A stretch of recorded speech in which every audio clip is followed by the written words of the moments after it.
She's lighting the fireplace. I got to keep nice and toasty warm. Yeah, it's way warm here. It's going to be like 70 or 80 degrees, something like that today. It's crazy. Book the third, The Track of a Storm. Chapter 1, In Secret.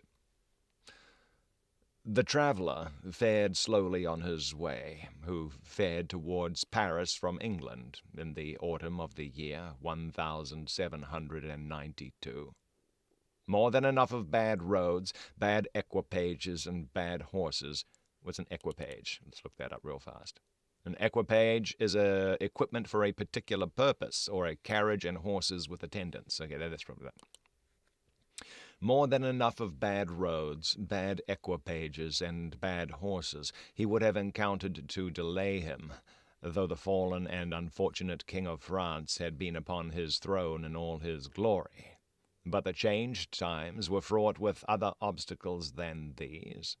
Every town gate and village taxing house had its band of citizen patriots with their national muskets in a most explosive state of readiness, who stopped all comers and goers, cross-questioned them, inspected their papers, looked for their names in lists of their own, turned them back or sent them on, or stopped them and laid them in hold, as their capricious judgment or fancy deemed best for the dawning republic, one and indivisible, of liberty, equality, fraternity, or death.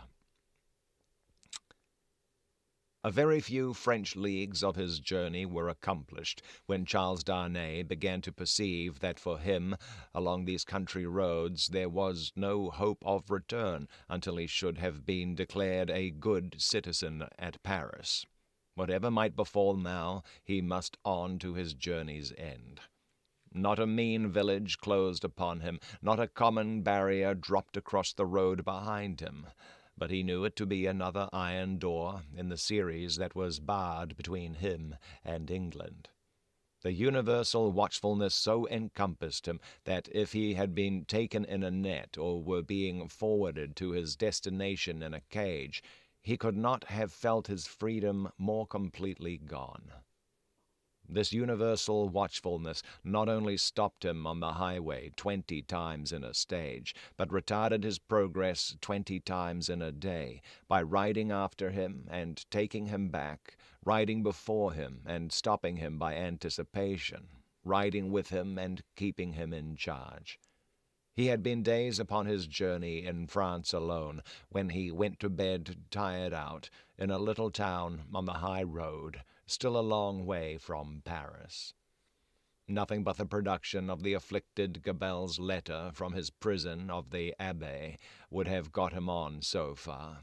His difficulty at the guardhouse in this small place had been such that he felt his journey to have come to a crisis, and he was, therefore, as little surprised as a man could be to find himself awakened at the small inn to which he had been remitted until morning, in the middle of the night.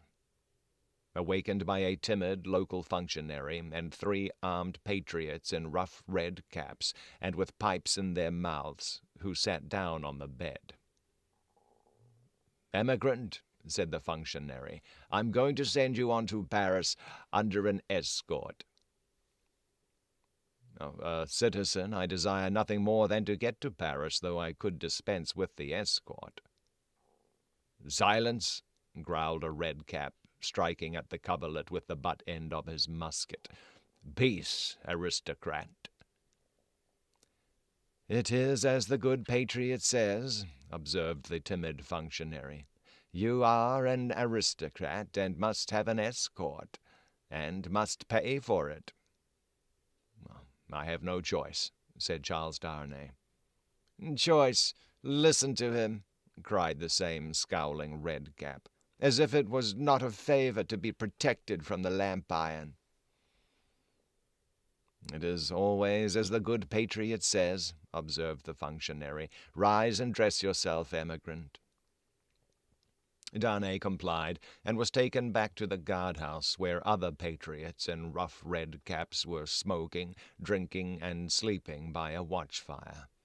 Here he paid a heavy price for his escort, and hence he started with it on the wet, wet roads at 3 o'clock in the morning. The escort were 2 mounted patriots in red caps and tricolored cockades, armed with national muskets and sabres, who rode one on either side of him. The escorted governed his own horse, but a loose line was attached to his bridle, the end of which one of the patriots kept girded round his wrist. In this state they set forth with the sharp rain driving in their faces, clattering at a heavy dragoon trot over the uneven town pavement, and out upon the mire-deep roads. In this state they traversed without change, except of horses and pace, all the mire-deep leagues that lay between them and the capital. They travelled in the night, halting an hour or 2 after daybreak, and lying by until the twilight fell.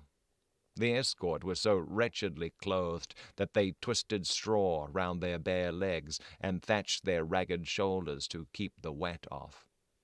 Apart from the personal discomfort of being so attended, and apart from such considerations of present danger as arose from one of the patriots being chronically drunk, and carrying his musket very recklessly, Charles Darnay did not allow the restraint that was laid upon him to awaken any serious fears in his breast, for he reasoned with himself that it could have no reference to the merits of an individual case that was not yet stated, and of representations confirmable by the prisoner in the Abbaye that were not yet made. But when they came to the town of Beauvais, which they did at eventide, when the streets were filled with people, he could not conceal from himself that the aspect of affairs was very alarming. An ominous crowd gathered to see him dismount of the posting-yard, and many voices called out loudly, "Down with the emigrant!"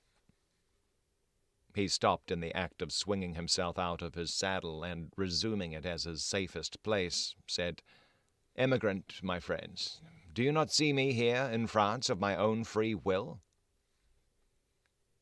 "You are a cursed emigrant," cried a farrier. What's a farrier? A smith who shoes horses.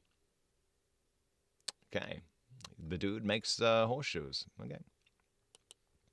"You are a cursed emigrant," cried a farrier, making at him in a furious manner through the press, hammer in hand, "and you are a cursed aristocrat."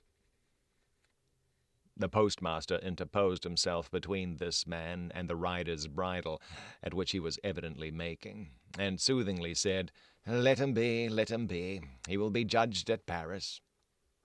"Judged?" repeated the farrier, swinging his hammer. "Aye, and condemned as a traitor." At this the crowd roared approval. Yeah, well, it didn't take Mr. Charles Darnay long to get into trouble. Checking the postmaster, who was for turning his horse's head to the yard, the drunken patriot sat composedly in his saddle, looking on, with the line round his waist. Darnay said, as soon as he could make his voice heard, "Friends, you deceive yourselves, or you are deceived. I am not a traitor." "He lies," cried the smith. "He is a traitor since the decree. His life is forfeit to the people. His cursed life is not his own." At the instant when Darnay saw a rush in the eyes of the crowd, which another instant would have brought upon him, the postmaster turned his horse into the yard. The escort rode in close upon his horse's flanks, and the postmaster shut and barred the crazy double gates. The farrier struck a blow upon them with his hammer, and the crowd groaned, but no more was done.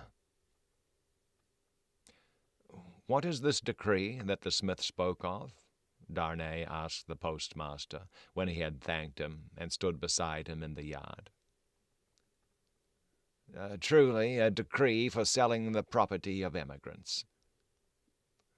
"When passed?" "On the 14th, the day I left England." "Everybody says it is but one of several, and that there will. Everybody says it is but one of several, and that there will be others, if there are not already, banishing all emigrants and condemning all to death who return. That is what he meant when he said your life was not your own. But there are no such degrees yet. Well, what do I know? Said the postmaster, shrugging his shoulders. There may be, or there will be. It's all the same. What would you have? They rested on some straw in a loft until the middle of the night, and then rode forward again when all the town was asleep.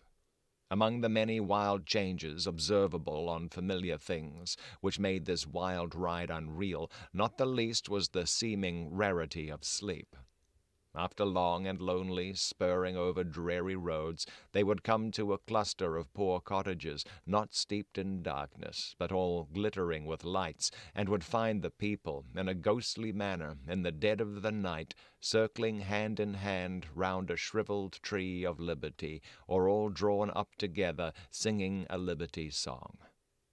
Happily, however, there was sleep in Beauvais that night to help them out of it, and they passed on once more into solitude and loneliness, jingling through the untimely cold and wet, among impoverished fields that had yielded no fruits of the earth that year, diversified by the blackened remains of burnt houses, and by the sudden emergence from ambuscade and sharp reining up across their way of patriot patrols on the watch on all the roads.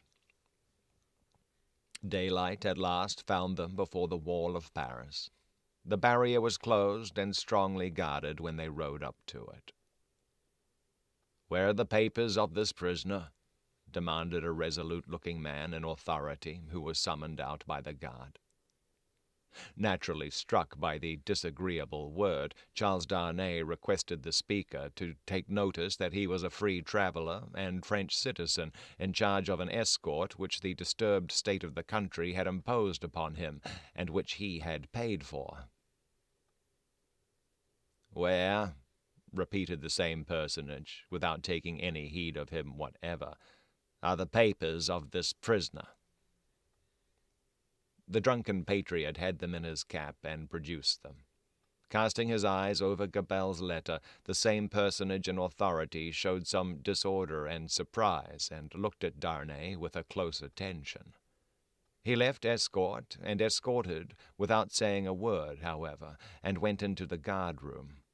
Meanwhile they sat upon their horses outside the gate. Looking about him while in this state of suspense, Charles Darnay observed that the gate was held by a mixed guard of soldiers and patriots, the latter far outnumbering the former, and that while ingress into the city for peasants' carts bringing in supplies, and for similar traffic and traffickers was easy enough, egress, even for the homeliest people, was very difficult.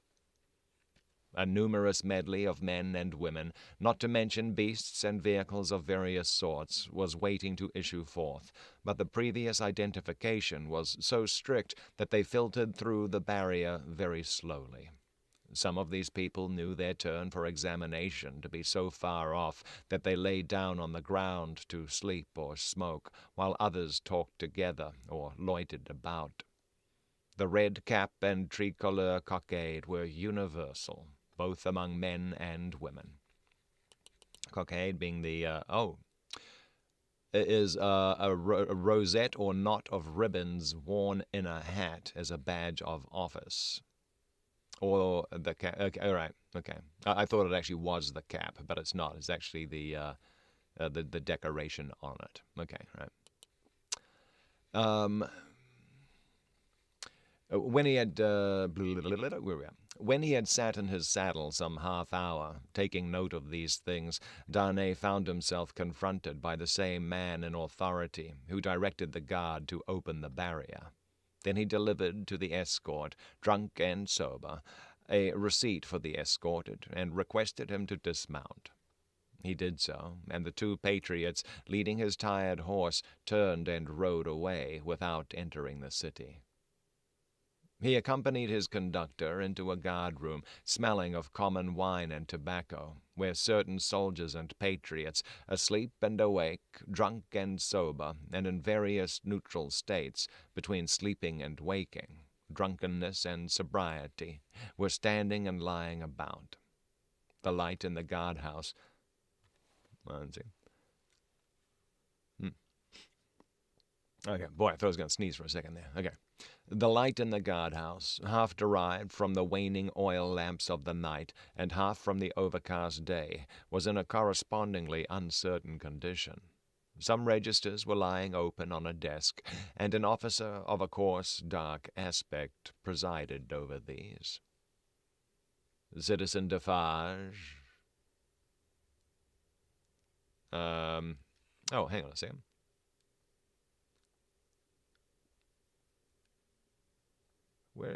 Defarge was the winemaker and the wife, madam, and an officer. Is he now an officer? And an officer of a coarse, dark aspect presided over these. Citizen Defarge, said he to Darnay's conductor, as he took a slip of paper to write on, is this the emigrant Evremond? Okay. All right, so he's been, unless that's like a super common name. Man, small world, I guess. If that's the winemaker Defarge, who's now who's been bringing him over like as an escort, he does. So Defarge is the winemaker who took. So when Doctor, oh my lord. Okay, when the doctor was released from jail, he was given to Defarge to look after, who took care of him till Mr. Lorry could come grab him. And Charles Darnay, so he would be a friend of the doctor. Charles Darnay married the daughter of the doctor, but he would not know who Charles Darnay is. Yeah, so yeah, he's basically escort man. Okay, it's a small world. It's a small world here. Citizen Defarge, said he to Darnay's conductor, as he took a slip of paper to write on, is this the emigrant Evremond? This is the man. Defarge again. This is the man. Your age, Evremond? 37. Married, Evremond? Yes. Where married? In England. Without doubt. Where is your wife, Evremond? In England. Without doubt. You are consigned, Evremond, to the prison of La Force. Just heaven, exclaimed Darnay. Under what law and for what offence? The officer looked up from his slip of paper for a moment. We have new laws, Evremond, and new offences since you were here. He said it with a hard smile and went on writing. I entreat you to observe that I have come here voluntarily, in response to that written appeal of a fellow countryman which lies before you. I demand no more than the opportunity to do so without delay. Is that not my right? Emigrants have no rights, Evremond, was the stolid reply. The officer wrote until he had finished, read over to himself what he had written, sanded it, and handed it to Defarge with the words, "In secret." Defarge motioned with the paper to the prisoner that he must accompany him. The prisoner obeyed, and a guard of 2 armed patriots attended them. Oh, it is Defarge, and he does know it's him. It is you, said Defarge in a low voice, as they went down the guardhouse steps and turned into Paris, who married the daughter of Dr. Manette, once a prisoner in the Bastille that is no more. Yes, replied Darnay, looking at him with surprise. My name is Defarge, and I keep a wine shop in the Quarter Saint-Antoine. Possibly you've heard of me. My wife came to your house to reclaim her father, yes. The word wife seemed to serve as a gloomy reminder to Defarge, to say with sudden impatience, in the name of that sharp female newly born and called La Guillotine, why did you come to France? You heard me say why a minute ago. Do you not believe it is the truth? A bad truth for you. said Defarge, speaking with knitted brows and looking straight before him. Indeed, I'm lost here. All is so unprecedented, so changed, so sudden and unfair that I am absolutely lost. Will you render me a little help? None. Defarge spoke, always looking straight before him. Wow, I thought Defarge would have, maybe done something for him. Oh boy, okay, little delivery arrived there at Rose's place. Nice, huh? Will you answer me a single question? Perhaps, according to its nature, you can say what it is. In this prison that I'm going to so unjustly, shall I have some free communication with the world outside? You will see. I'm not to be buried there, prejudged and without any means of presenting my case. You will see. But what then? Other people have been similarly buried in worse prisons before now. But never by me, Citizen Defarge. Defarge glanced darkly at him for answer, and walked on in a steady and set silence. The deeper he sank into this silence, the fainter hope there was, or so Darnay thought, of his softening in any degree. He therefore made haste to say, "It is of the utmost importance to me, you know, citizen, even better than I, of how much importance, that I should be able to communicate to Mr. Lorry of Tellson's Bank, an English gentleman who is now in Paris, the simple fact, without comment, that I have been thrown into the prison of La Force. Will you cause that to be done for me?" "I will do," Defarge doggedly rejoined. "Oh, boy, I thought he was going to get it. Ah, so that's what you two got in common. All righty. I will do," Defarge doggedly rejoined, "nothing for you. My duty is to my country and the people. I am the sworn servant of both against you. I will do nothing for you." Charles Darnay felt it hopeless to entreat him further, and his pride was touched besides. As they walked on in silence, he could not but see how used the people were to the spectacle of prisoners passing along the streets. The very children scarcely noticed him. A few passers turned their heads, and a few shook their fingers at him as an aristocrat. Otherwise, that a man in good clothes should be going to prison was no more remarkable than that a laborer in working clothes should be going to work. In one narrow, dark, and dirty street through which they passed, an excited orator, mounted on a stool, was addressing an excited audience on the crimes against the people, of the king and the royal family. The few words that he caught from this man's lips first made it known to Charles Darnay that the king was in prison, and that the foreign ambassadors had one and all left Paris. On the road, except at Beauvais, he had heard absolutely nothing. The escort and the universal watchfulness had completely isolated him. That he had fallen among far greater dangers than those which had developed themselves when he left England, he of course knew now. That perils had thickened about him fast, and might thicken faster and faster yet, he of course knew now. He could not but admit to himself that he might not have made this journey if he could have foreseen the events of a few days. And yet his misgivings were not so dark as, imagined by the light of this later time, they would appear. Troubled as the future was, it was the unknown future, and in its obscurity there was ignorant hope. The horrible massacre, days and nights long, which, within a few rounds of the clock, was to set a great mark of blood upon the blessed garnering time of harvest, was as far out of his knowledge as if it had been 100,000 years away. The sharp female newly born, and called La Guillotine, was hardly known to him, or to the generality of people by name. The frightful deeds that were to be soon done were probably unimagined at that time in the brains of the doers. How could they have a place in the shadowy conceptions of a gentle mind?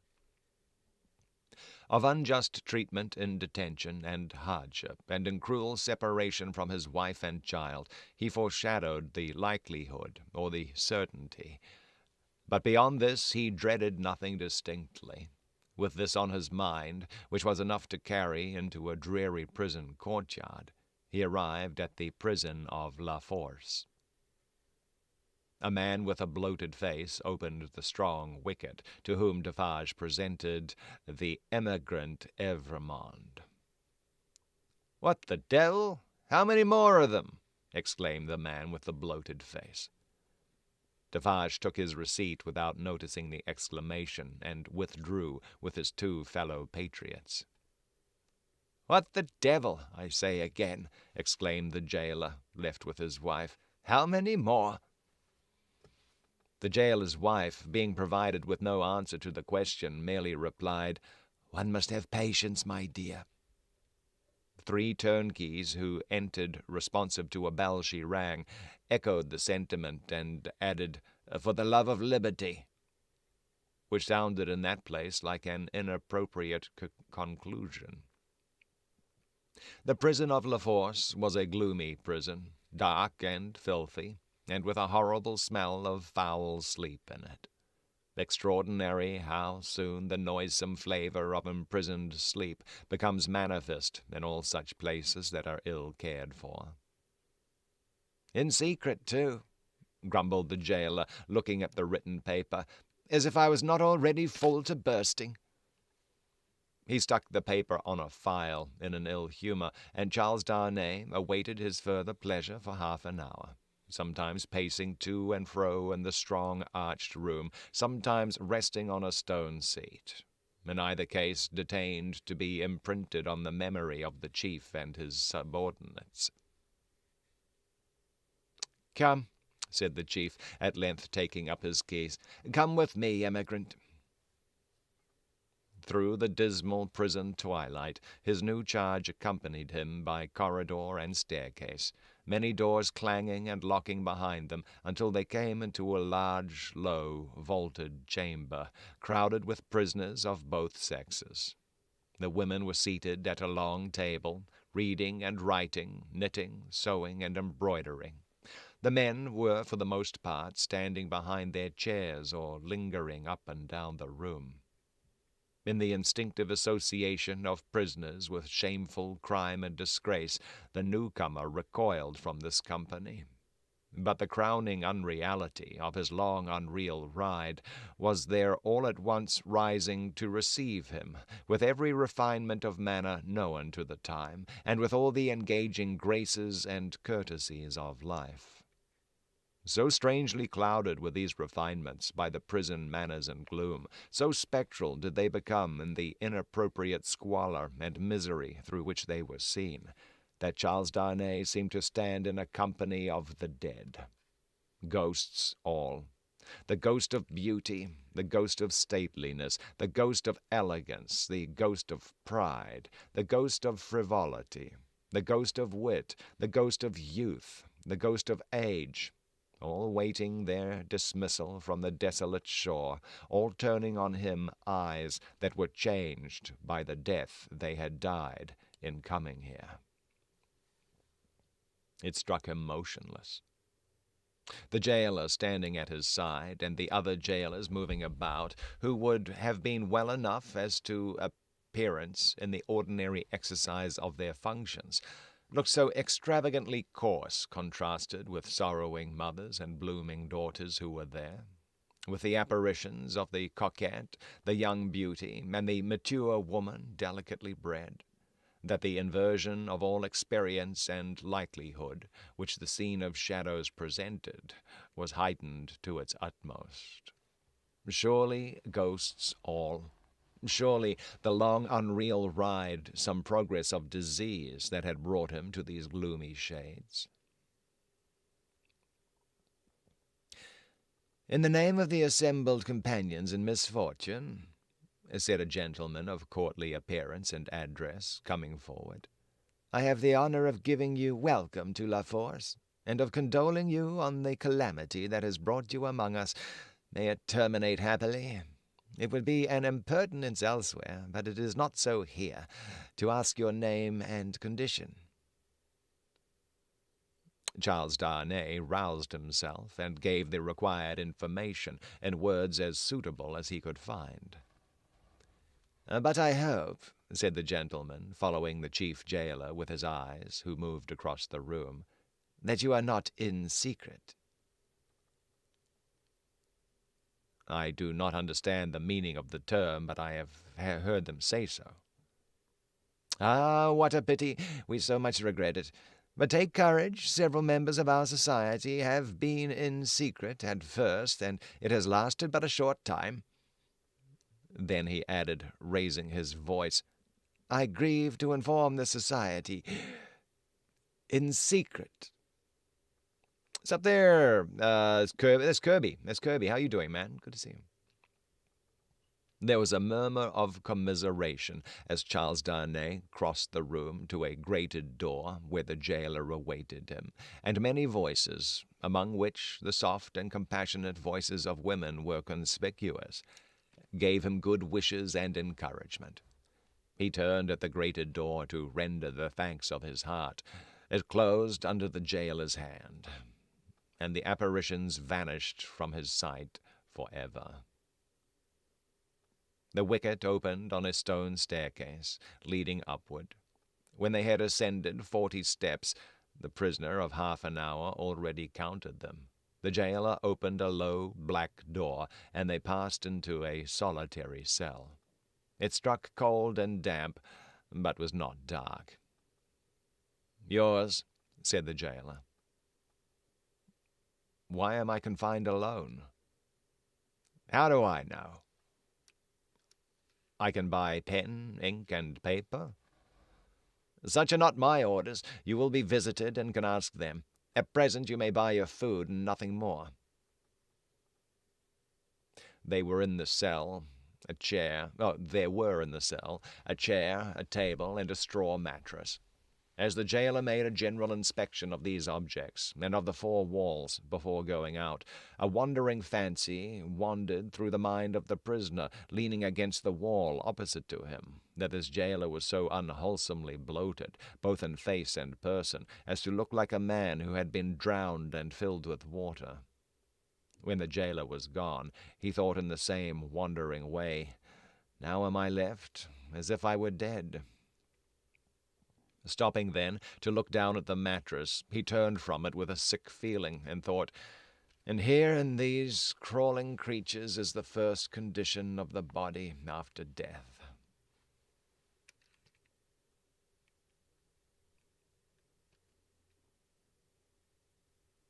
"5 paces by 4.5, 5 paces by 4.5, 5 paces by 4.5. The prisoner walked to and fro in his cell, counting its measurement, and the roar of the city arose like muffled drums, with a wild swell of voices added to them. He made shoes. He made shoes. He made shoes. The prisoner counted the measurement again, and paced faster, to draw his mind with him from that latter repetition. The ghosts had vanished when the wicket closed. There was one among them, the appearance of a lady dressed in black, who was leaning in the embrasure of a window, and she had a light shining upon her golden hair, and she looked like— Let us ride on again, for God's sake, through the illuminated villages, with all the people awake. He made shoes, he made shoes, he made shoes.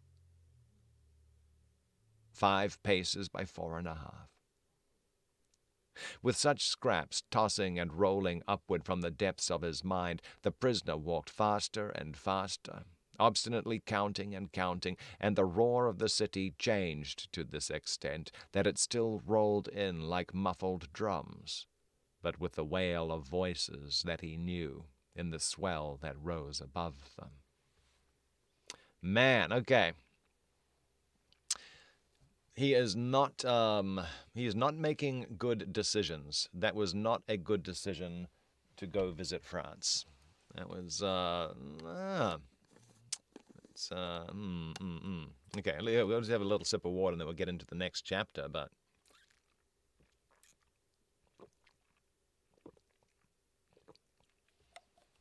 I mean, obviously he knew it was risky because he didn't tell anyone that he was going because he didn't want to be talked out of going. But yeah, it kind of sucks that on the very day that he left is when France started doing all those new decrees that the expatriates there who returned to France are to be executed. So yeah, I don't know. Man, going into boy,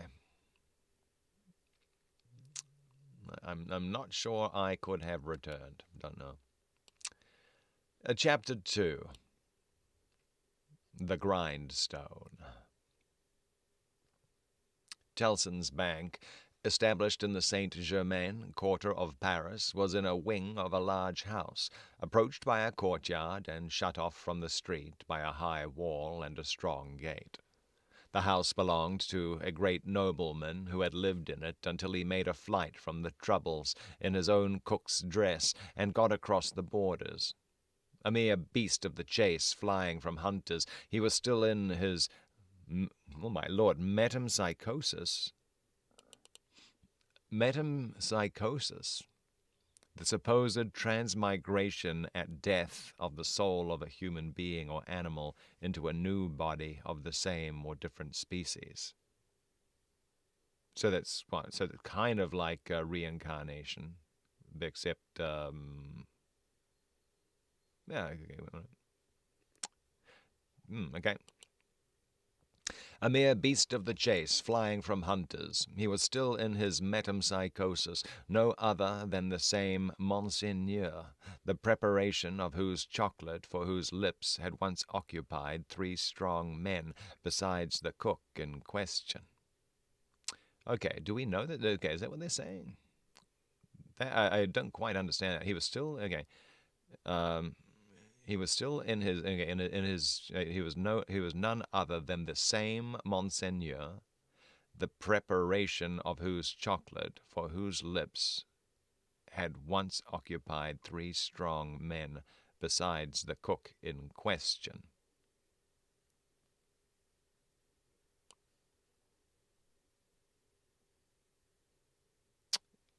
I'm trying to think about if we had who was drinking chocolate. I don't know. I don't recall. I think that's a reference to something which happened earlier. I think so. In any event, Monseigneur gone, and the 3 strong men absolving themselves from the sin of having drawn his high wages by being more than ready and willing to cut his throat on the altar of the dawning republic, one and indivisible, of liberty, equality, fraternity, or death, Monseigneur's house had first been sequestrated and then confiscated. For all things moved so fast, and decree followed decree with that fierce precipitation, that now upon the 3rd night of the autumn month of September, patriot emissaries of the law were in possession of Monseigneur's house, and had marked it with the tricolour, and were drinking brandy in its state apartments. A place of business in London, like Tellson's place of business in Paris, would soon have driven the house out of its mind and into the Gazette.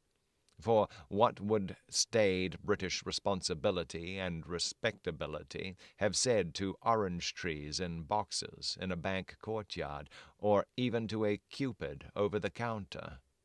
Yet such things were. Tellson's had whitewashed the Cupid, but he was still to be seen on the ceiling, in the coolest linen, aiming, as he often does, at money from morning to night.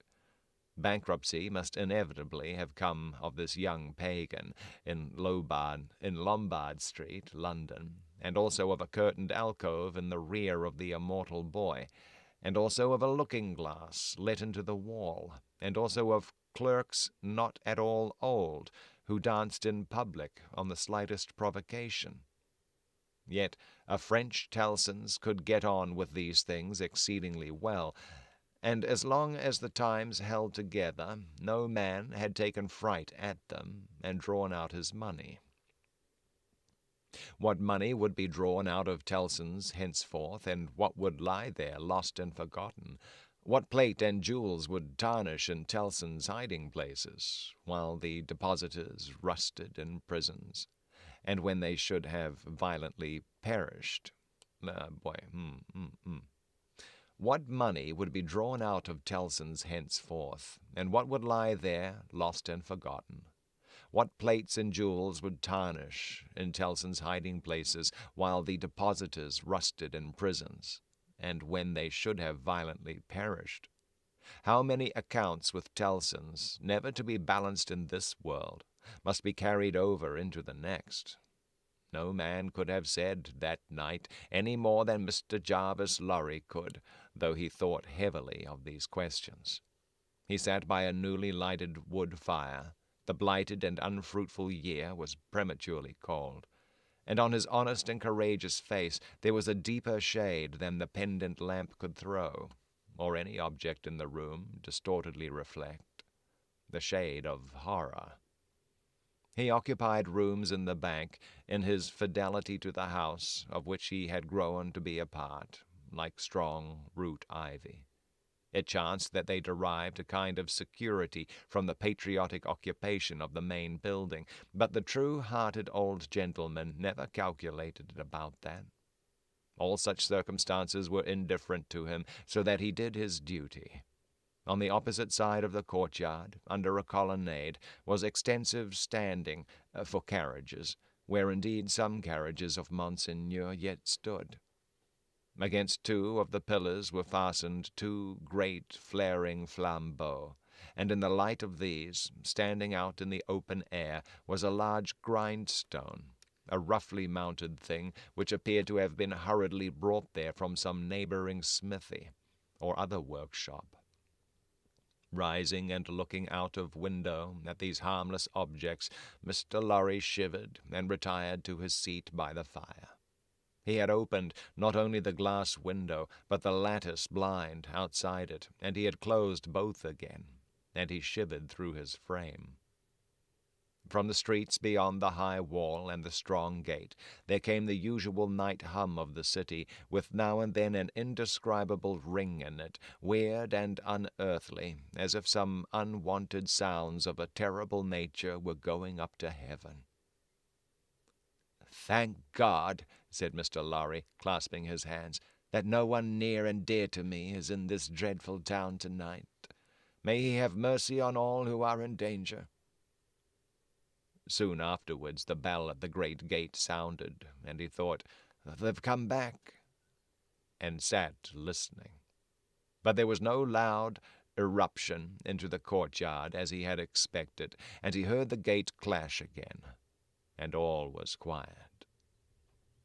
The nervousness and dread that were upon him inspired that vague uneasiness respecting the bank, which a great change would naturally awaken, with such feelings roused. It was well guarded, and he got up to go among the trusty people who were watching it, when his door suddenly opened, and two figures rushed in, at sight of which he fell back in amazement. Lucie and her father.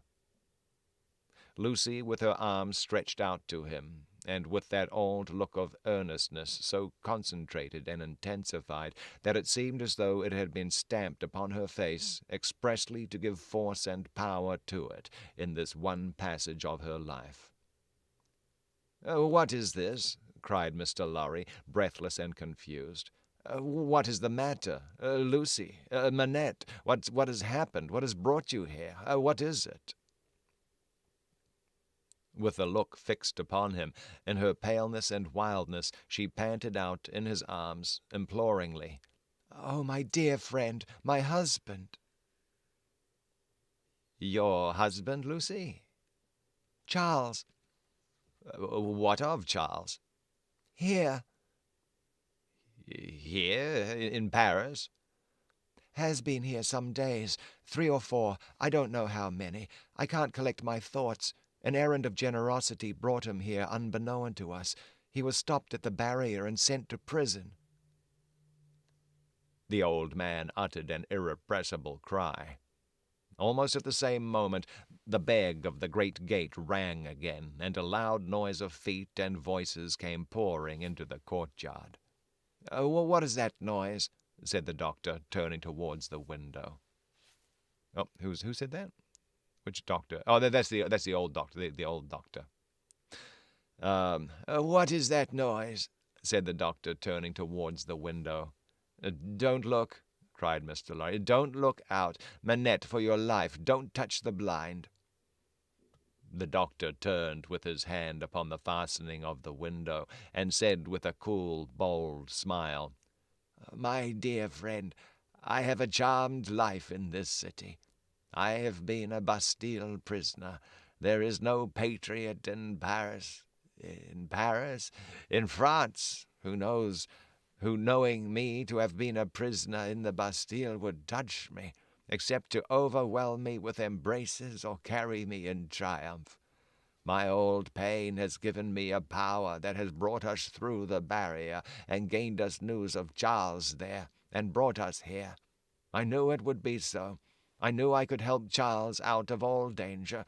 I told Lucie so. What is that noise?" His hand was again upon the window. "Don't look," cried Mr. Lorry, absolutely desperate. "No, Lucie, my dear, nor you." He got his arm round her and held her. "Don't be so terrified, my love. I solemnly swear to you that I know of no harm having happened to Charles, that I had no suspicion even of his being in this fatal place. What prison is he in?" "La Force." "La Force? Lucie, my child, if ever you were brave and serviceable in your life, and you were always both, you will compose yourself now to do exactly as I bid you, for more demands upon it than you can think, or I can say. There is no help for you in any action on your part tonight. You cannot possibly stir out. I say this because what I must bid you to do for Charles' sake is the hardest thing of all to do. You must be instantly obedient, still, and quiet. You must let me put you in a room at the back here. You must leave your father and me alone for 2 minutes, and as there are life and death in the world, you must not delay." "I will be submissive to you. I see in your face that you know I can do nothing else than this. I know you are true." The old man kissed her, and hurried her into his room, and turned the key, and then came hurrying back to the doctor, and opened the window, and partly opened the blind, and put his hand upon the doctor's arm, and looked out with him into the courtyard. Looked out upon a throng of men and women, not enough in number, or near enough to fill the courtyard, not more than 40 or 50 in all. The people in possession of the house had let them in at the gate, and they had rushed in to work at the grindstone. It had evidently been set up there for their purpose, as in a convenient and retired spot. But such awful workers, and such awful work. The grindstone had a double handle, and turning at it madly were 2 men, whose faces, as long as their long hair flapped back when the whirlings of the grindstone brought their faces up, were more horrible and cruel than the visages of the wildest savages in their most barbarous disguise.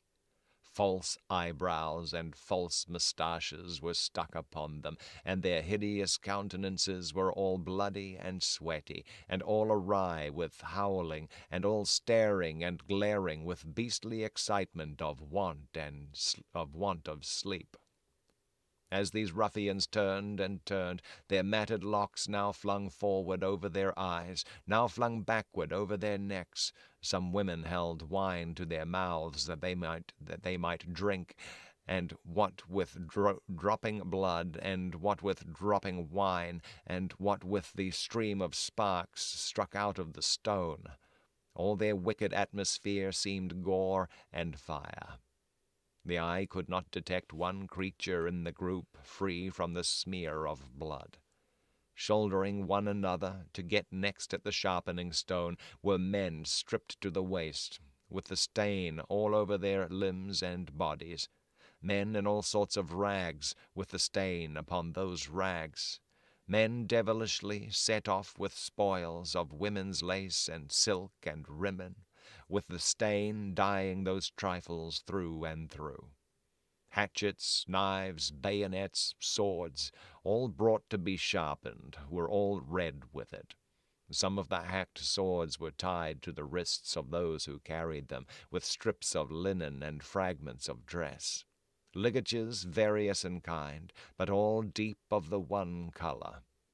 And as the frantic wielders of these weapons snatched them from the stream of sparks and tore away into the streets, the same red hue was red in their frenzied eyes, eyes which any unbrutalized beholder would have given 20 years of life to petrify with a well-directed gun.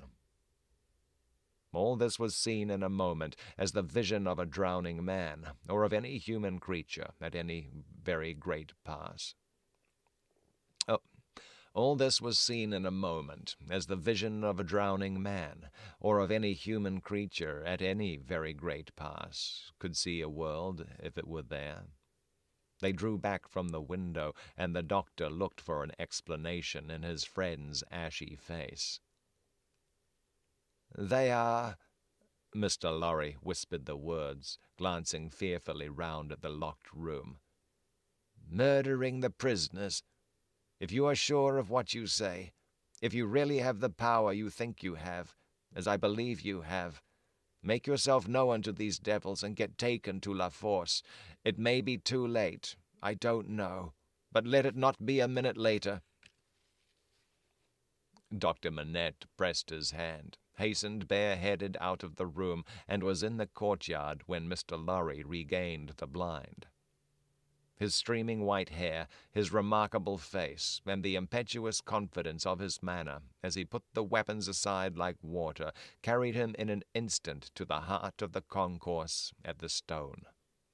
For a few moments there was a pause, and a hurry, and a murmur, and the unintelligible sound of his voice, and then Mr. Lorry saw him, surrounded by all, and in the midst of a line of 20 men long, all linked shoulder to shoulder, and hand to hand, hurried out with cries of, "Live the Bastille prisoner!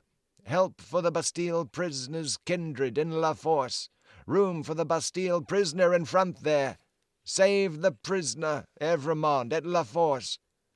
and 1,000 answering shouts. He closed the lattice again with a fluttering heart, closed the window and the curtain, hastened to Lucie, and told her that her father was assisted by the people and gone in search of her husband. He found her child and Miss Pross with her. But it never occurred to him to be surprised by their appearance until a long time afterwards, when he sat watching them in such quiet as the night knew. Lucie had by that time fallen into a stupor on the floor at his feet, clinging to his hand. Miss Pross had laid the child down on his own bed, and her head had gradually fallen on the pillow beside her pretty charge. On the long, long night, with the moans of the poor wife, and oh, the long, long night, with no return of her father, and no tidings. Twice more in the darkness the bell at the great gate sounded, and the eruption was repeated, and the grindstone whirled and sputtered. "What is it?" cried Lucie, affrighted. "Hush! The soldiers' swords are sharpened there," said Mr. Lorry. "The place is national property now, and used as a kind of armory, my love." Twice more in all, but the last spell of work was feeble and fitful. Soon afterwards the day began to dawn, and he softly detached himself from the clasping hand, and cautiously looked out again. A man so besmeared that he might have been a sorely wounded soldier creeping back to consciousness on a field of slain was rising from the pavement by the side of the grindstone, and looked about him with a vacant air. "It's up there world's worst, boy. What's going on?" You're cleaning your room out. There you go. Yeah, just a little story time in the background. Yeah, you popped in at a good time. It's the middle of the French Revolution, and everyone's losing their heads. Shortly, this worn-out murderer descried in the imperfect light one of the carriages of Monseigneur, and staggering to that gorgeous vehicle, climbed in at the door and shut himself up to take his rest on its dainty cushions. The great grindstone earth had turned when Mr. Lorry looked out again, and the sun was red on the courtyard. But the lesser grindstone stood alone there in the calm morning air, with a red upon it that the sun had never given, and would never take away. Man. Boy, these first two chapters just been so fast-moving, so fast-paced. Good gracious. Man, I wonder if Charles Darnay is like having second thoughts about what he did there, about traveling to France. I don't know. He seems very, very well-intentioned, and he knew he was going to be taking some risks. But yeah, he felt like guilt at the position that Mr. Gabelle fell into.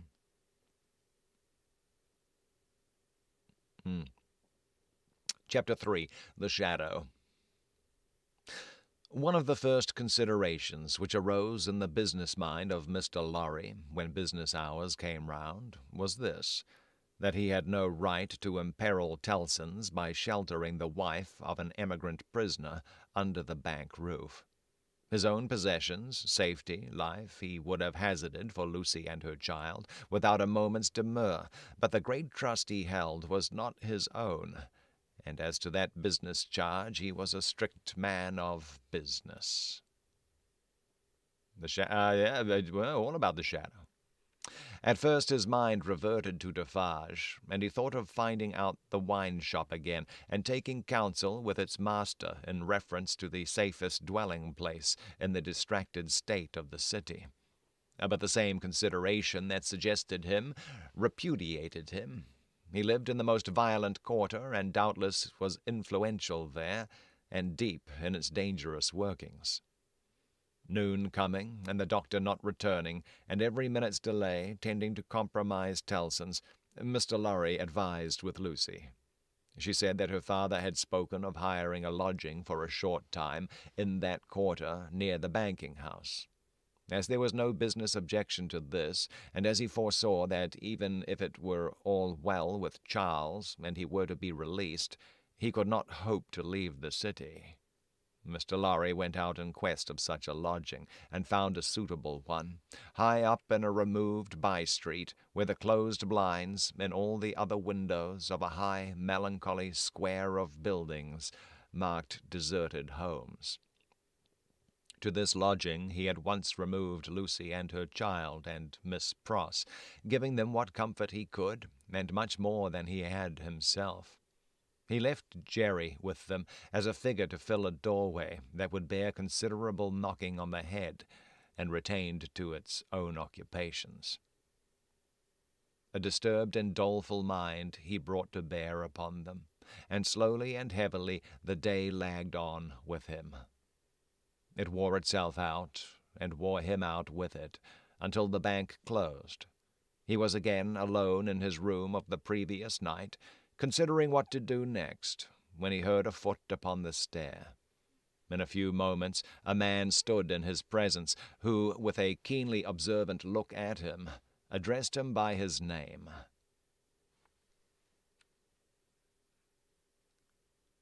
"Your servant," said Mr. Lorry. "Do you know me?" He was a strongly made man with dark curling hair, from 45 to 50 years of age. For answer he repeated, without any change of emphasis, the words, "Do you know me?" "I've seen you somewhere." "Perhaps at my wine shop?" Much interested and agitated, Mr. Lorry said, "You come from Dr. Manette?" "Yes, I come from Dr. Manette." "And what says he? What does he send me?" Defarge gave into his anxious hand an open scrap of paper. It bore the words in the doctor's writing, "Charles is safe, but I cannot safely leave this place yet.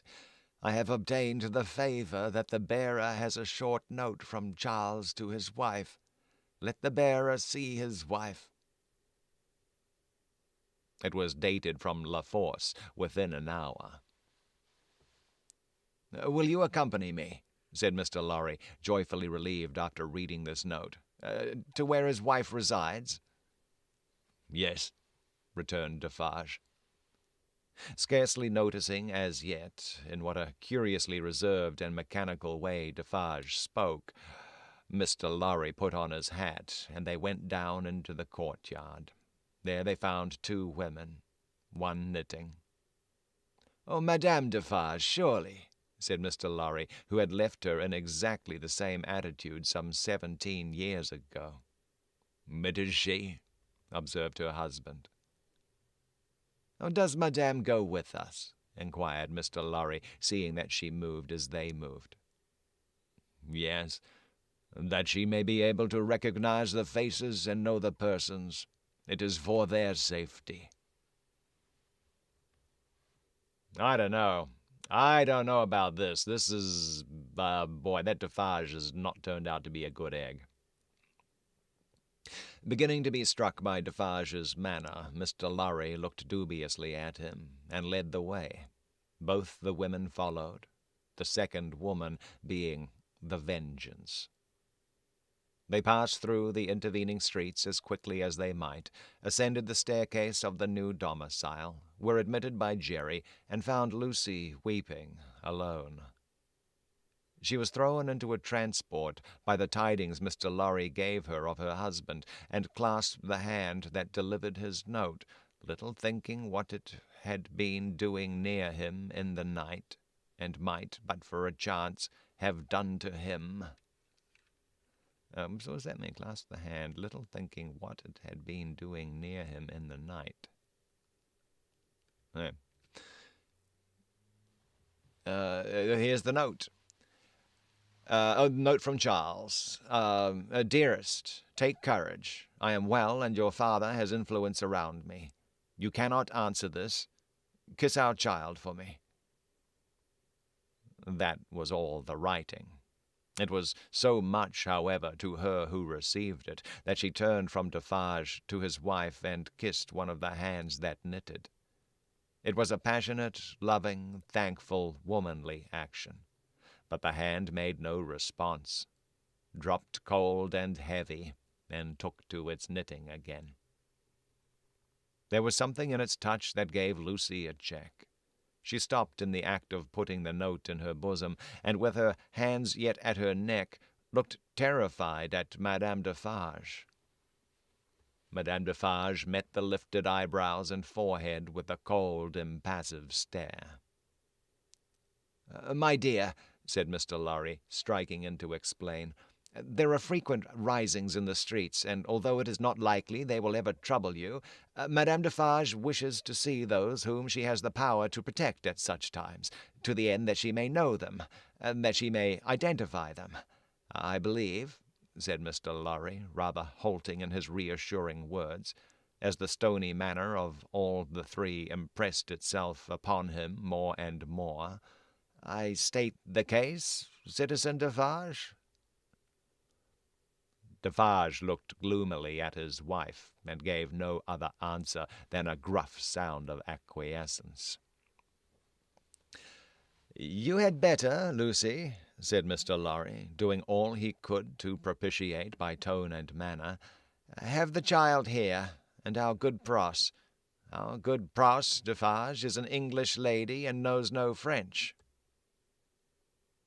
The lady in question, whose rooted conviction that she was more than a match for any foreigner was not to be shaken by distress and danger, appeared with folded arms, and observed in English to the Vengeance, whom her eyes first encountered, "Well, I am sure, Boldface, I hope you are pretty well."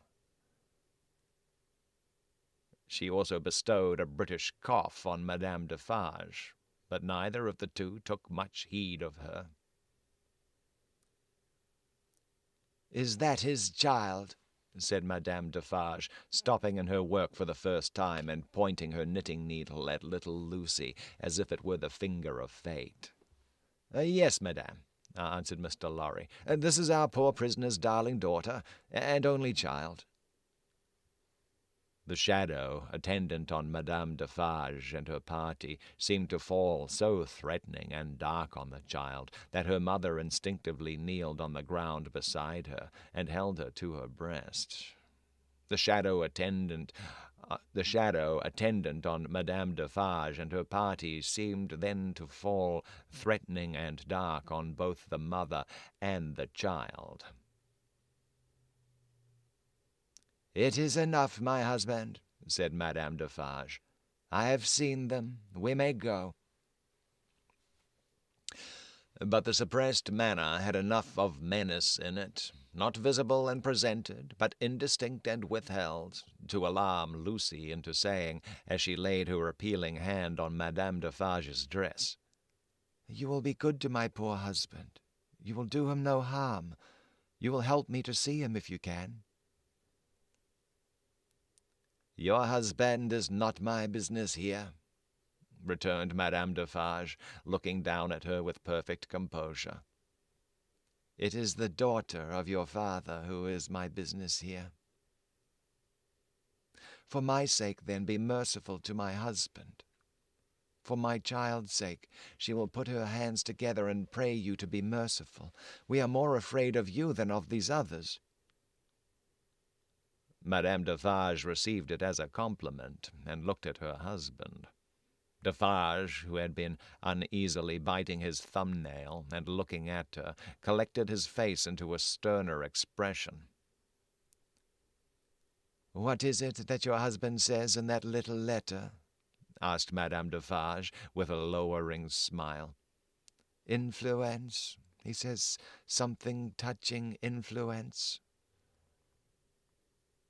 "That my father," said Lucie, hurriedly taking the paper from her breast, but with her alarmed eyes on her questioner, and not on it, "has much influence around him." "Surely it will release him," said Madame Defarge. "Let it be so. Let it do so."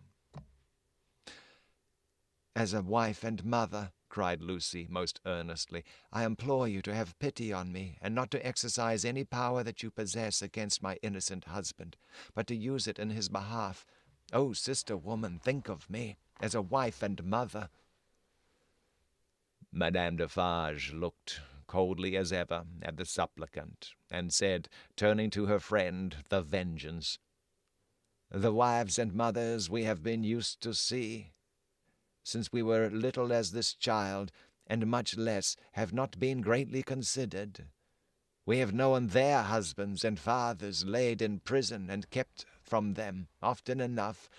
All our lives we have seen our sister women suffer, in themselves and in their children, poverty, nakedness, hunger, thirst, sickness, misery, oppression, and neglect of all kinds."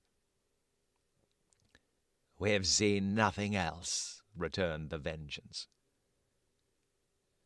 "We have borne this a long time," said Madame Defarge, turning her eyes again upon Lucie. "Judge you. It is likely that the trouble of one wife and mother would be much to us now." She resumed, what does that mean? Is it likely that the trouble of one wife and mother would be much to us now? Okay, all right. She resumed her knitting and went out. The Vengeance followed. Defarge went last and closed the door. "Courage, my dear Lucie," said Mr. Lorry, as he raised her. "Courage, courage. So far all goes well with us. Much, much better than it has of late gone with many poor souls. Cheer up and have a thankful heart." "I am not thankless, I hope, but that dreadful woman seems to throw a shadow on me and on all my hopes." "Oh, tut-tut," said Mr. Lorry. "What is this despondency in the brave little breast? A shadow indeed. No substance in it, Lucie." But the shadow of the manner of these Defarges was dark upon himself, for all that, and in his secret mind it troubled him greatly. "Yeah, man, oh man, oh man. These Defarges, man, they started off so well. They started off so good. And, yeah, I don't know. I would not be trusting those Defarges with my life right now, that's for sure. That is for sure. Alrighty. We'll get into another chapter in just a minute. Just a minute. Boy, oh boy.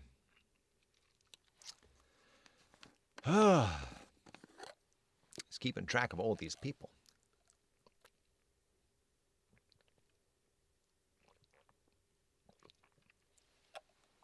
Okay.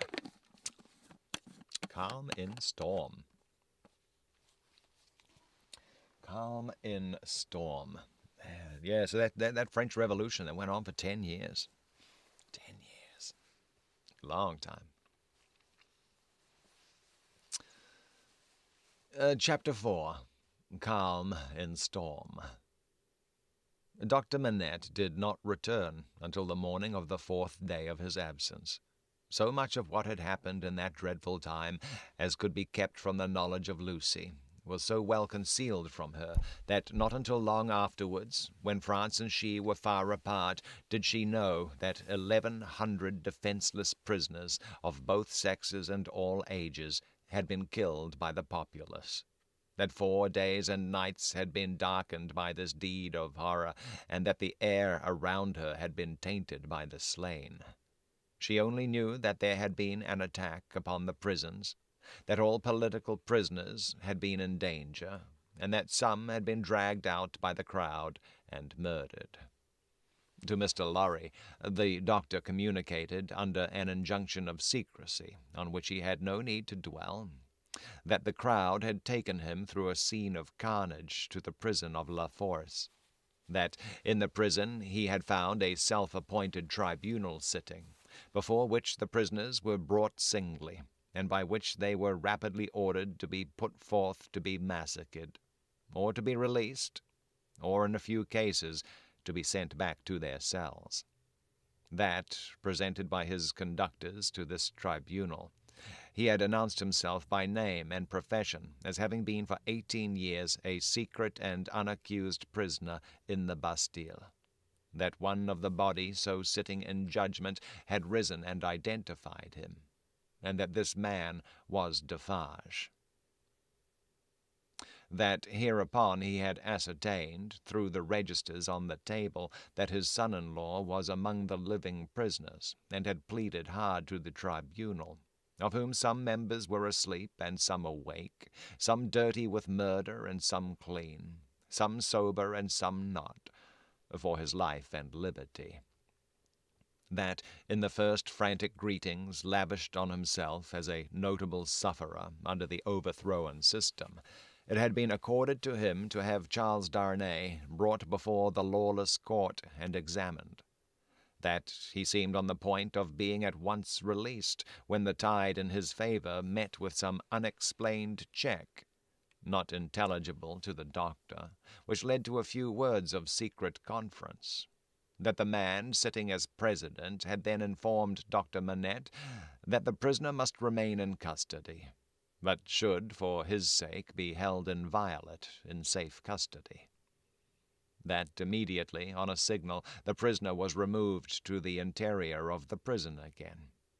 but that he, the doctor, had then so strongly pleaded for permission to remain and assure himself that his son-in-law was, through no malice or mischance, delivered to the concourse, whose murderous yells outside the gate had often drowned the proceedings, that he had obtained the permission, and had remained in that hall of blood until the danger was over. The sights he had seen there, with brief snatches of food and sleep by intervals, shall remain untold. The mad joy over the prisoners who were saved had astounded him scarcely less than the mad ferocity against those who were cut to pieces. One prisoner there was, he said, who had been discharged into the street free, but at whom a mistaken savage had thrust a pike as he passed out. Being besought to go to him and dress the wound, the doctor had passed out at the same gate, and found himself in the arms of a company of Samaritans who were seated on the bodies of their victims. With an inconsistency as monstrous as anything in this awful nightmare, they had helped the healer and tended the wounded man with the gentlest solicitude, had made a litter for him and escorted him carefully from the spot, had then caught up their weapons and plunged anew into a butchery so dreadful that the doctor had covered his eyes with his hands and swooned away in the midst of it. As Mr. Lorry received these confidences, and as he watched the face of his friend, now 62 years of age, a misgiving arose within him that such dread experiences would revive the old danger. But, that's right, Rose, but he had never seen his friend in his present aspect. He had never at all known him in his present character. For the first time the doctor felt now that his suffering was strength and power. For the first time he felt that in the sharp fire he had slowly forged the iron which could break the prison door of his daughter's husband and deliver him. "It all tended to a good end, my friend. It was not mere waste and ruin. As my beloved child was helpful in restoring me to myself, I will be helpful now in restoring the dearest part of herself to her. By the aid of heaven I will do it." Thus Dr. Manette. And when Jarvis Lorry saw the kindled eyes, the resolute face, the calm, strong look, and bearing of the man whose life always seemed to him to have been stopped, like a clock, for so many years, and then set going again with an energy which had lain dormant during the cessation of its usefulness, he believed. Greater things than the doctor had at that time to contend with. Greater things than the doctor had at that time to contend with would have yielded before his persevering purpose.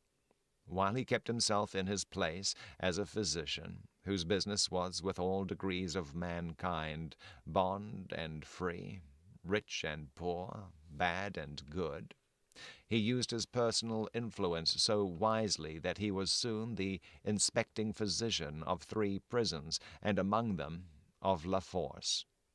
He could now assure Lucie that her husband was no longer confined alone, but was mixed with the general body of prisoners. He saw her husband weekly, and brought sweet messages to her, straight from his lips. Sometimes her husband himself sent a letter to her, though never by the doctor's hand. But she was not permitted to write to him. For among the many wild suspicions of plots in the prisons, the wildest of all pointed at emigrants who were known to have made friends or permanent connections abroad. This new life of the doctor's was an anxious life, no doubt. Still, the sagacious Mr. Lorry saw that there was a new sustaining pride in it. Nothing unbecoming tinged the pride. It was a worthy and natural one, but he observed it as a curiosity. The doctor knew that up to that time his imprisonment had been associated in the minds of his daughter and his friend with his personal affliction, deprivation, and weakness. Now that this was changed, and he knew himself to be invested through that old trial with forces to which they both looked for Charles' ultimate safety and deliverance, he became so far exalted by the change that he took the lead and direction, and required them, as the weak, to trust to him as the strong. The preceding relative positions of himself and Lucie were reversed, yet only as the liveliest gratitude and affection could reverse them, for he could have had no pride but in rendering some service to her who had rendered so much to him. "All curious to see," thought Mr. Lorry in his amiably shrewd way, "but all natural and right. So take the lead, my dear friend, and keep it. Couldn't be in better hands." But though the doctor tried hard, and never ceased trying, to get Charles Darnay set at liberty, or at least to get him brought to trial, the public current of the time set too strong and fast for him. The new era began. The king was tried, doomed, and beheaded. The republic of liberty, equality, fraternity, or death, declared for victory or death against the world in arms. The black flag waved night and day from the great towers of Notre Dame. 300,000 men, summoned to rise against the tyrants of the earth, rose from all the varying soils of France, as if the dragon's teeth had been sown broadcast, and had yielded fruit equally on hill and plain, on rock and gravel and alluvial mud, under the bright sky of the south and under the clouds of the north, in fell and forest, in the vineyards and the olive grounds, and among the cropped grass and the stubble of the corn, along the fruitful banks of the broad rivers, and in the sand of the seashore. What private solicitude could rear itself against the deluge of the year one of liberty? The deluge rising from below, not falling from above, and with the windows of heaven shut, not opened. There was no pause, no pity, no peace, no interval of relenting rest, no measurement of time. Though days and nights circled as regularly as when time was young, and the evening and morning were the first day, other count of time there was none. Hold of it was lost in the raging fever of a nation, as it is in the fever of one patient. Now, breaking the unnatural silence of a whole city, the executioner showed the people the head of the king, and now, it seemed almost in the same breath, the head of his fair wife, which had had 8 weary months of imprisoned widowhood and misery to turn it grey. And yet, observing the strange law of contradiction which obtains in all such cases, the time was long while it flamed by so fast. A revolutionary tribunal in the capital, and 40 or 50,000 revolutionary committees all over the land, a law of the suspected, which struck away all security for liberty or life, and delivered over any good and innocent person to any bad and guilty one. Prisons gorged with people who had committed no offense and could obtain no hearing. These things became the established order and nature of appointed things, and seemed to be ancient usage before they were many weeks old. Above all, one hideous figure grew as familiar as if it had been before the general gaze from the foundations of the world. The figure of the sharp female called La Guillotine. It was the popular theme for jests. It was the best cure for headache. It infallibly prevented the hair from turning gray. It imparted a peculiar delicacy to the complexion. It was the national razor which shaved close. Who kissed La Guillotine, looked through the little window, and sneezed into the sack. It was the sign of the regeneration of the human race. It superseded the cross. Models of it were worn on breasts from which the cross was discarded, and it was bowed down to and believed in where the cross was denied. It sheared off heads so many that it and the ground it most polluted were a rotten red. It was taken to pieces like a toy puzzle for a young devil, and was put together again when the occasion wanted it. It hushed the eloquent, struck down the powerful, abolished the beautiful and good. 22 friends of high public mark, 21 living and 1 dead. It had lopped the heads off in one morning, in as many minutes. The name of the strong man of old Scripture had descended to the chief functionary who worked it, but so armed he was stronger than his namesake and blinder, and tore away the gates of God's own temple every day. Among these terrors, and the brood belonging to them, the doctor walked with a steady head, confident in his power, cautiously persistent in his end, never doubting that he would save Lucie's husband at last. Yet the current of the time swept by so strong and deep, and carried the time away so fiercely, that Charles had lain in prison 1 year and 3 months, when the doctor was thus steady and confident.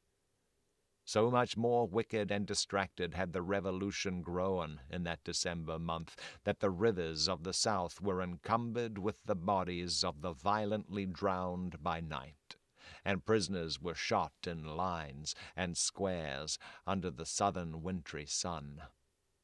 Still the doctor walked among the terrors with a steady head. No man better known than he in Paris at that day. No man in a stranger situation. Silent, humane, indispensable in hospital and prison, using his art equally among assassins and victims. He was a man apart. In the exercise of his skill, the appearance and the story of the Bastille captive removed him from all other men. He was not suspected or brought in question, any more than if he had indeed been recalled to life some 18 years before, or were a spirit moving among mortals.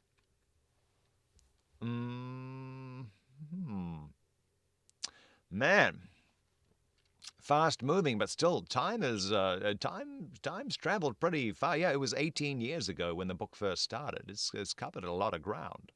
A lot of ground. And now Charles has been locked up for 1 year and 3 months. So do a quick page count.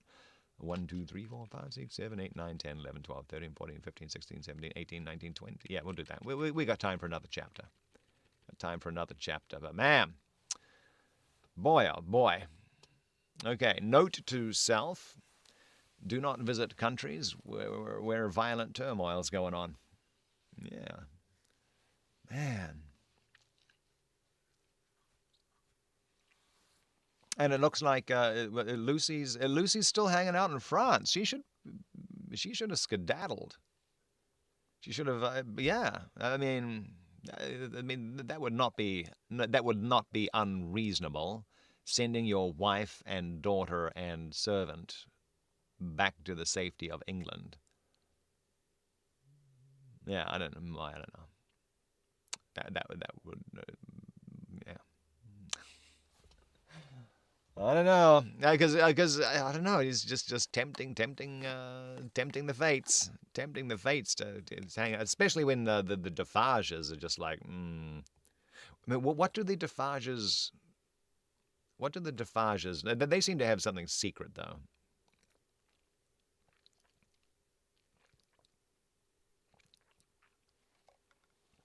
Alrighty. One more chapter, then I got to get going. All right. Chapter 5. The Wood Sawyer. 1 year and 3 months. During all that time, Lucie was never sure, from hour to hour, but that the guillotine would strike off her husband's head next day. Every day through the stony streets, the tumbrils now jolted heavily. What is a tumbril? It's a tumbril.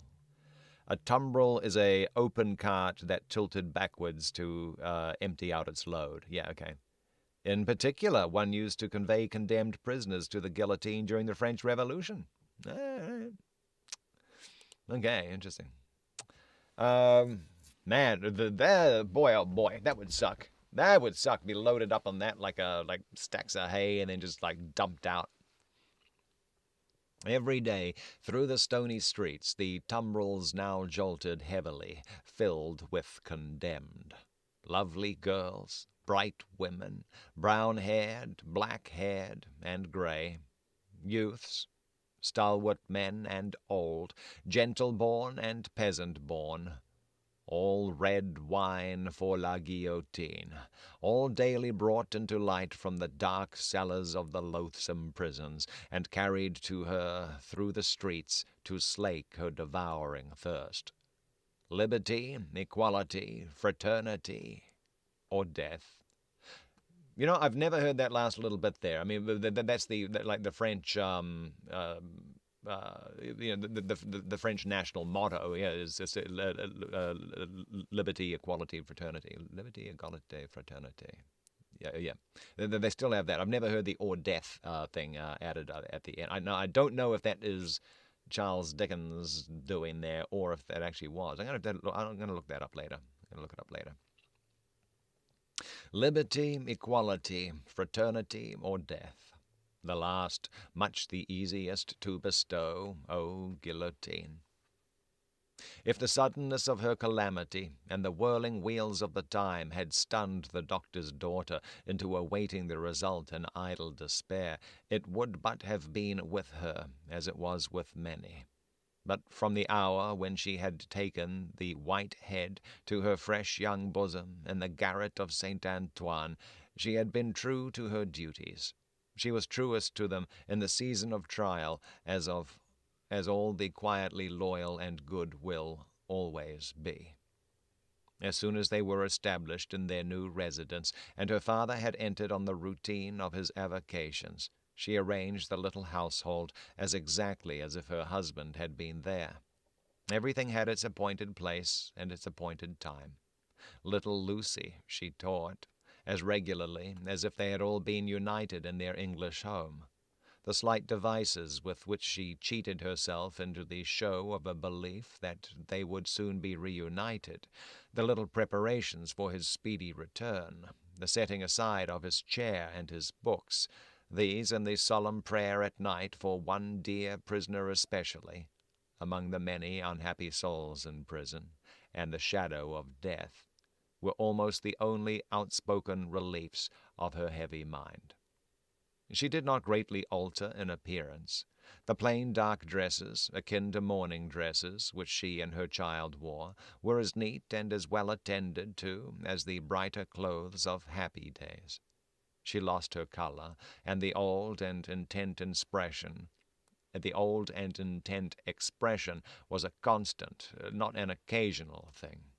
Otherwise she remained very pretty and comely.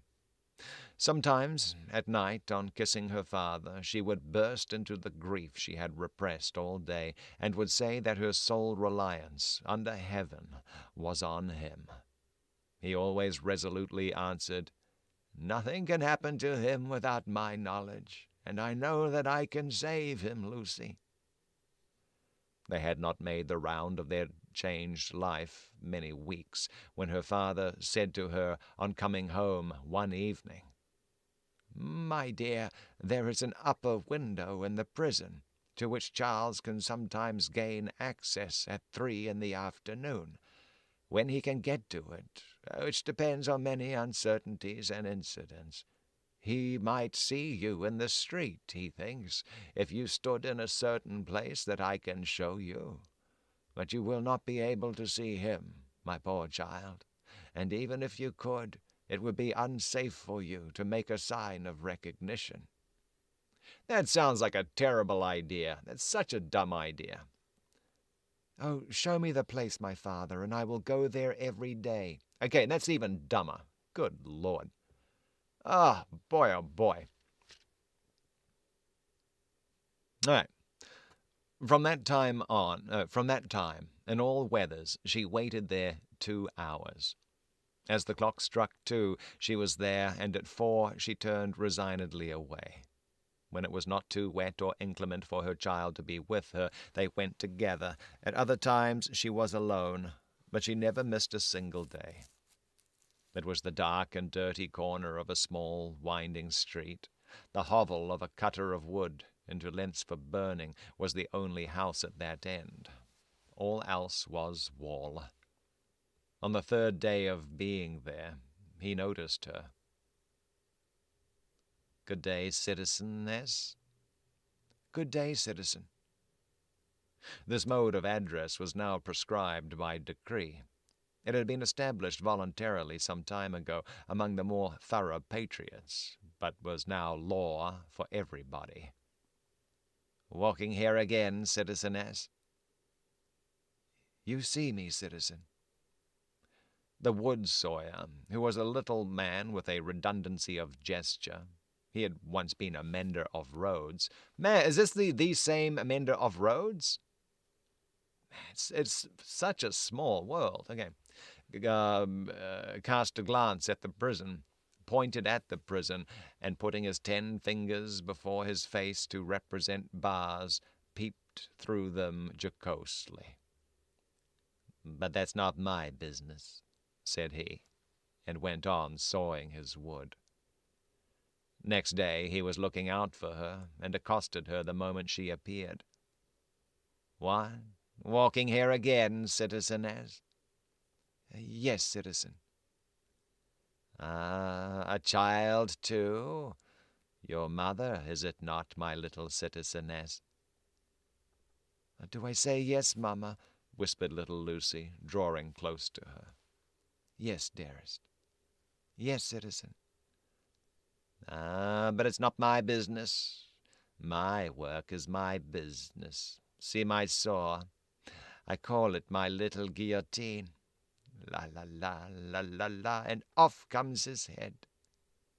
The billet fell as he spoke, and he threw it into a basket. "I call myself the Samson of the firewood guillotine. See here again. Loo-loo-loo, loo-loo-loo, and off her head comes. Now a child. Tickle, tickle, pickle, pickle, and off its head comes. All the family." Lucie shuddered as he threw 2 more billets into his basket, but it was impossible to be there while the wood sawyer was at work, and not be in his sight. Thenceforth, to secure his good will, she always spoke to him first, and often gave him drink money, which he readily received. He was an inquisitive fellow, and sometimes when she had quite forgotten him, in gazing at the prison roof and grates, and in lifting her heart up to her husband, she would come to herself to find him looking at her, with his knee on his bench and his saw stopped in its work. "But it's not my business," he would generally say at those times, and would briskly fall to his sawing again. In all weathers, in the snow and frost of winter, in the bitter winds of spring, in the hot sunshine of summer, in the rains of autumn, and again in the snow and frost of winter, Lucie passed 2 hours of every day at this place, and every day on leaving it she kissed the prison wall. Her husband saw her, so she learned from her father. It might be once in 5 or 6 times. It might be twice or thrice running. It might be not for a week or a fortnight together. It was enough that he could and did see her when the chances served, and on that possibility she would have waited out the day, 7 days a week. These occupations brought her round to the December month, wherein her father walked among the terrors with a steady head. On a lightly snowing afternoon she arrived at the usual corner. It was a day of some wild rejoicing and a festival. She had seen the houses, as she came along, decorated with little pikes, and with little red caps stuck upon them, also with tricolored ribbons, also with the standard inscription, tricolored, boy, I was going to say tricolored, English, tricolored. Tricolored letters were the favorite. Republic one and indivisible. Liberty, equality, fraternity, or death. The miserable shop of the wood sawyer was so small that its whole surface furnished very indifferent space for this legend. He had got somebody to scrawl it up for him, however, who had squeezed death in with most inappropriate difficulty. On his housetop he displayed pike and cap, as a good citizen must, and in the window he had stationed his saw, inscribed as his little Saint Guillotine, for the great sharp female was by that time popularly canonized. His shop was shut, and he was not there, which was a relief to Lucie, and left her quite alone. But he was not far off, for presently she heard a troubled movement and a shouting coming along, which filled her with fear. A moment afterwards, and a throng of people came pouring round the corner by the prison wall, in the midst of whom was the wood sawyer, hand in hand with the Vengeance. There could not be fewer than 500 people, and they were dancing like 5,000 demons. There was no other music than their own singing. They danced to the popular Revolution song, keeping a ferocious time that was like a gnashing of teeth in unison. Men and women danced together, women danced together, men danced together, as hazard had brought them together. At first they were a mere storm of coarse red caps and coarse woolen rags, but as they filled the place and stopped to dance about Lucie, some ghastly apparition of a dance figure gone raving mad arose among them. They advanced, retreated, struck at one another's hands, clutched at one another's heads, spun round alone, caught one another, and spun round in pairs until many of them dropped, while those were down, the rest linked hand in hand, and all spun round together. Then a ring broke, and in separate rings of 2 and 4 they turned and turned until all stopped at once, began again, struck, clutched, and tore, and then reversed the spin, and all spun round another way. Suddenly they stopped again, paused, struck out the time afresh, formed into lines the width of the public way, and with their heads low down and their hands high up, swooped screaming off. No fight could have been half so terrible as this dance. It was so emphatically a fallen sport, a something once innocent, delivered over to all devilry. A healthy pastime changed into a means of angering the blood, bewildering the senses, and stealing the heart. Such grace as was visible in it made it the uglier, showing how warped and perverted all things, good by nature, were become.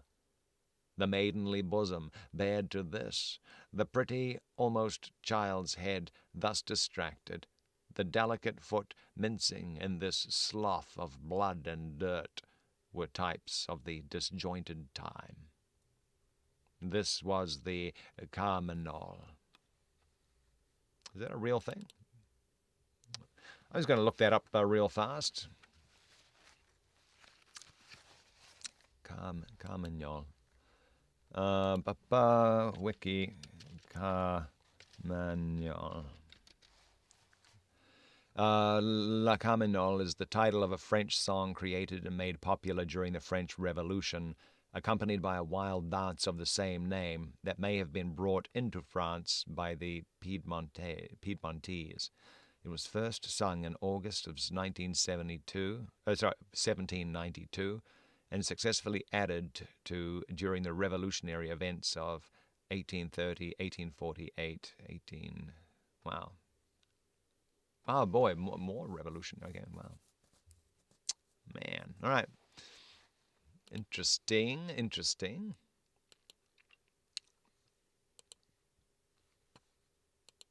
All right, let me just throw a wiki link down there for anyone who needs it.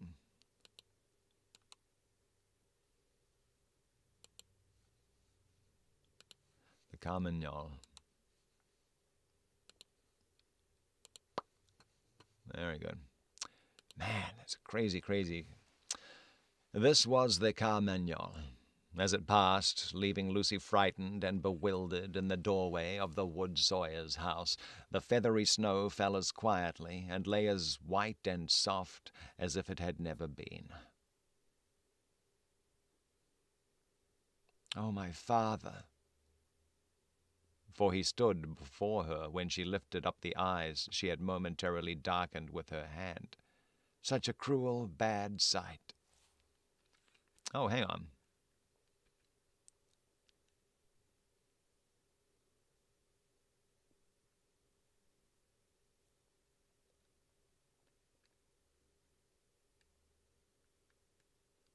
Okay, no, so that's the doctor. That's Dr. Manette, all right.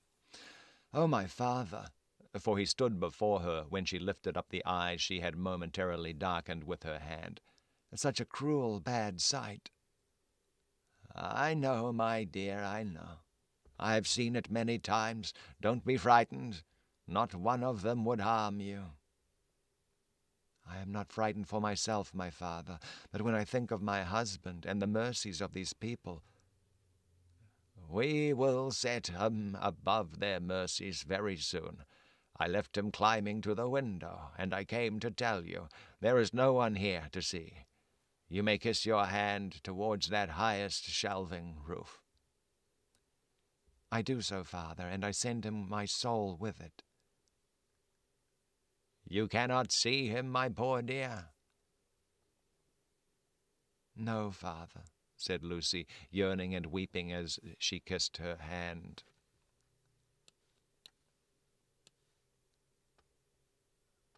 One second. Oh, where's my... sorry, just one second. I was trying to move things around here. That is... Okay. No wonder my thing. Okay. Bum, bum, bum. And the Kindle. Where's the Kindle at? I lost my Kindle app. There we go. "You cannot see him, my poor dear?"